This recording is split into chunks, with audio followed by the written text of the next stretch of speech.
Hi everybody, it's Elham from Skin Chakra, the place to purchase excellent quality cosmetic raw material and to learn how to formulate like a cosmetic chemist.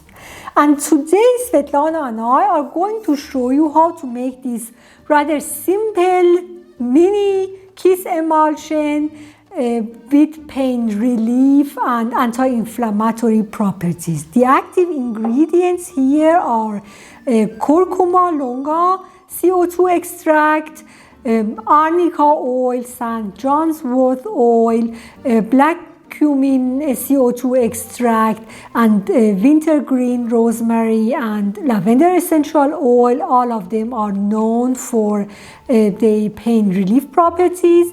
It is a very nice and smooth emulsion with a medium viscosity, so that you don't need too much pressure to rub and apply it over the skin.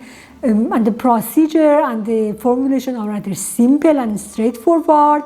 So follow Svetlana and see how she is making this emulsion. I hope you will enjoy this procedure and you can make this emulsion and enjoy the results.